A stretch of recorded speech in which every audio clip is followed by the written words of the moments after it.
hello. We are going to get started on chapter 9 of our Mouse and the Motorcycle story. Let's get the camera going so we can get started looking in the book. Move that out of the way there. All right, chapter 9. Let me see what page that's going to be on. Okay, there's 8 and there's 9. Okay. So remember, when we left off yesterday, Keith said to Ralph he should never have trusted him, and that just broke Ralph's heart, right? Because he didn't mean to do anything bad, and he doesn't want to disappoint Keith, but he did make a big mistake. Chapter 9, Ralph Takes Command. It was a sad night for Ralph, a sad and lonely night. If he went back to the mouse hole, his mother was sure to worry him with embarrassing questions about the motorcycle. She would also expect him to help clean up after the family reunion. If he took off his crash helmet, he could squeeze under the door and explore the hall on foot, but he could not bear to part with the helmet. And anyway, he had no desire to travel by foot where he had once ridden with such noise and speed. Ralph scurried through the shadows on the floor to the curtain, which he climbed to the windowsill.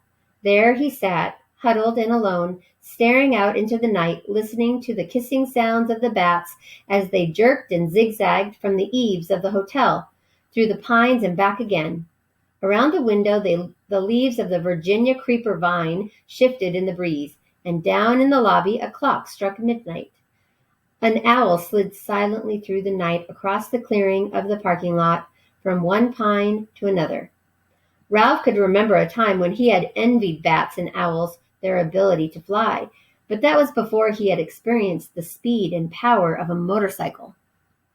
Early in the morning, the smell of bacon drifting up from the kitchen brought back all Ralph's dreams of the ground floor. It was not long until he was embarrassed to discover that Keith was awake and was lying quietly in bed watching him. "Hi," said Keith. "Oh, hello." Ralph wished he had returned to the mouse hole before dawn. "Well, I guess it's about time for me to go home to bed." Keith sat up. "Don't go yet. Wait until my folks get up." Keith leapt to the floor. "I didn't think you would want to talk to me after I lost your motorcycle. I may never have another chance to talk to a mouse." Ralph was flattered. It had never occurred to him that a boy would consider talking to a mouse anything special. "What would you like for breakfast?" asked Keith. "You mean we still get room service? After what I did?" "Sure." Keith pulled his knees up under his chin and wrapped his arms around his legs. "You mean you aren't mad at me anymore?" asked Ralph. "I guess you might say I'm mad, but not real mad," Keith decided. "I've been lying here thinking it wouldn't be right for me to be real mad, because I get into messes myself. My mom and dad tell me I don't stop to use my head." Ralph nodded. "I guess that's my trouble, too. I don't stop to use my head." "They say I'm in too much of a hurry," said Keith. "They say I don't want to take time to learn to do things properly." Ralph nodded again. He understood. If he had waited until he had learned to ride the motorcycle, he would never have ridden off the bedside table into the wastebasket. "I'll never forget the first time I rode a bicycle with handbrakes," reminisced Keith. "I took right off down a hill. I had always ridden bicycles with foot brakes, and when I got going too fast, I tried to put on foot brakes, only there weren't any." So there's the word reminisced. Reminisced. Do you guys know what that word means? Okay. It means to recall a time in your life. Usually it's a nice thing that happened in your life or an exciting thing that happened in your life. Reminisced. So that will be one of our vocabulary words today. Okay. "What happened?" Ralph was fascinated. "By the time I remembered to use the handbrakes, I hit a tree and took an awful spill." Somehow this story made Ralph feel better. He was not the only one who got into trouble. The hard part is, continued Keith, I am in a hurry. I don't want to do kid things. I want to do big things, real things. I want to grow up. You look pretty grown up to me, said Ralph. Maybe to a mouse, conceded Keith, but I want to look grown up to grown-ups. So do I, said Ralph with feeling. I want to grow up and go down to the ground floor. Everybody tells me to be patient, said Keith, but I don't want to be patient. Me neither, agreed Ralph. Someone stirred next door in room 216. Well, I guess I better be running along, said Ralph. Say, about that breakfast. Sure, what do you want? How about some bacon, suggested Ralph, remembering the fragrance that had floated up to the windowsill. Fragrance. Interesting. Fragrance. Does that make you think of like a perfume? Fragrance is the smell or the pleasant smell of something. All right. And some toast? With jelly, agreed Ralph, and ran off to the mouse hole, eager to tell his family things were not so bad after all. They were still entitled to room service. But when Ralph reached the mouse hole, he found pandemonium. Pandemonium. Now that is another word I'd like to include.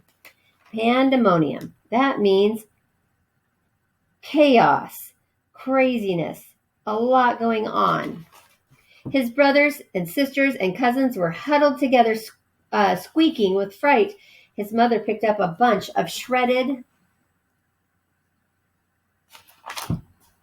Kleenex and put it down again, only to pick up another bunch as if she did not know what to do with it. Uncle Lester and Aunt Dorothy were there too, stuffing crumbs into their mouths as if they expected never to eat again. Dear me, Ralph's mother was saying. Whatever shall we? Oh, Ralph, there you are at last. Where on earth have you been? Never mind, we haven't time. Time for what? Asked Ralph. What's going on around here anyway? The housekeeper, Uncle Lester, the sheets. Oh, do be quiet, everybody. Ralph's mother was so agitated she could not tell her son what was wrong. Tongue-tied and reading, not good combination. Uncle Lester swallowed a mouthful of crumbs. It's like this, Ralph. The housekeeper discovered a hamper full of sheets and towels and pillowcases with holes chewed in them. Uh-oh, thought Ralph. Whatever had happened was all his fault. He might have known. I heard her telephoning the manager about it from her office, continued Uncle Lester. The manager came up and called in all the maids and the bellboys, and everyone had to look at the holes chewed in the sheets. It was quite a powwow. The motorcycle, thought Ralph. What happened to the motorcycle? There might be a chance it did not go to the laundry after all. You didn't happen to see a motorcycle in the housekeeper's office, did you? He ventured. I was listening, not looking out, said Uncle Lester. I am not foolhardy, like some people around here. Ralph, you know what this means. His mother managed to pull herself together to say that much. It means war on mice, said Aunt Dorothy ominously. It means traps, poisons, said Uncle Lester. Who knows? This time the management might even spend money on an exterminator. We shall have to flee. There's nothing else to do. Exterminator. What do you think an exterminator is? Do you know what that is? That is somebody who comes to get rid of a problem. They exterminate the problem. All right, there's nothing else to do. And if we flee, the owls will get us, said Ralph's mother, causing the brothers and sisters and cousins to set up an awful squeal. Shh! The mother mouse fluttered her paws in alarm. Flee? Ralph was bewildered. Flee? And leave room service?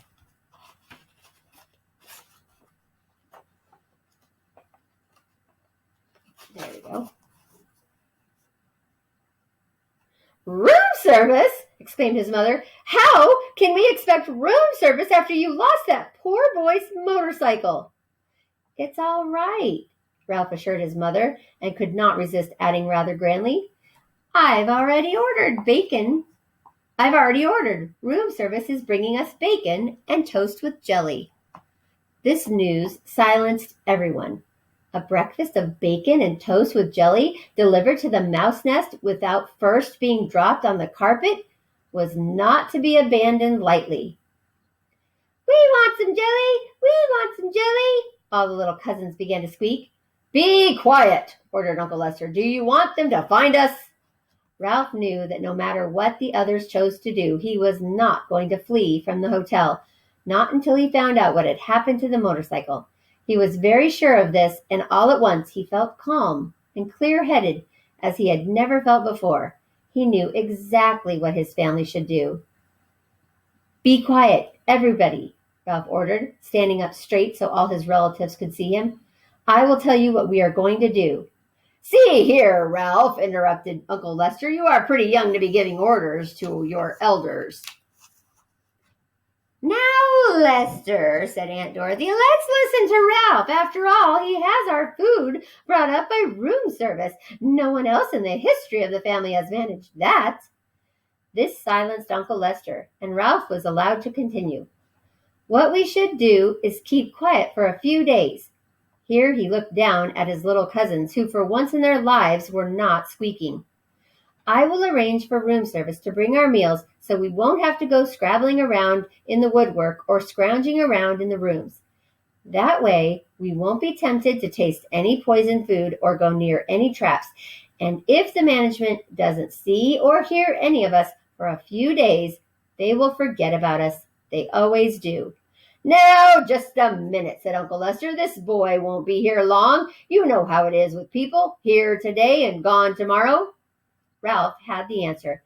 This is only Sunday. He will be here until Tuesday because Monday is the 4th of July, and his father says he won't drive in holiday weekend traffic. He always brings us plenty, and if we don't stuff ourselves, we can save enough to last until the management forgets us. Uncle Lester nodded thoughtfully. That seems like a sound idea. Yes, but Ralph, there is one thing that worries me, said his mother. How are we going to tip room service? When people have a waiter bring food to their room, they always give him a coin or two for his service. We haven't any money. Ralph had not thought of this. If we are going to continue to accept room service, we must do the right thing, insisted his mother.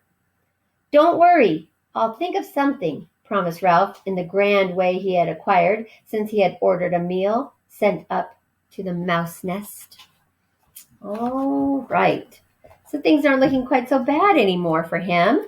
So some words that we're going to be focusing on in our reading questions of the day are going to be about reminisced. Reminisced. What does reminisced mean exactly? Okay. So we are going to talk about the word reminisced. Remember, he was talking about a time that he was riding his bike and he was so used to the back pedal brakes, and now he had the front brakes, and so how he crashed. Reminisced means to remember the past joyfully or with happy thoughts, happy remembrance. Fragrance was another word that we talked about. He could smell the fragrance coming from the kitchen. It means a pleasant smell. So he could smell the bacon and it smelled pleasant. Then we talked about pandemonium. That means wild, noisy, crazy behavior. Everybody's going in different directions at the same time. So it's just kind of when everybody's freaking out, I guess you could say. Exterminator.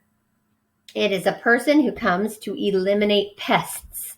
And pests could be bugs, or it could be mice or rats, any of those things. A pest could also be like a raccoon. Sometimes a raccoon can get into your attic and stuff. So an exterminator will take care of any pests. So today we're going to have four reading aloud questions in our reading questions of the day. Ooh, can't talk. 4 questions for our reading questions of the day today.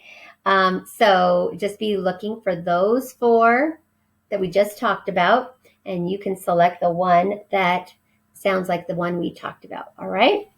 Okay, guys, I hope you're having fun with this book. Let's see, how much more do we have left? We just finished chapter 9, so that means we'll be starting chapter 10. We have 10, 11, 12, and 13.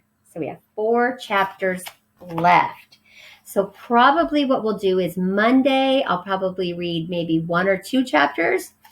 And Tuesday, maybe I'll read 1. And Wednesday, I'll read 1. And then we'll talk about watching the movie. People can watch the movie together. All right, guys. So I'm going to go ahead and work on our Edmodo questions for you so that you can answer those vocabulary words from chapter 9.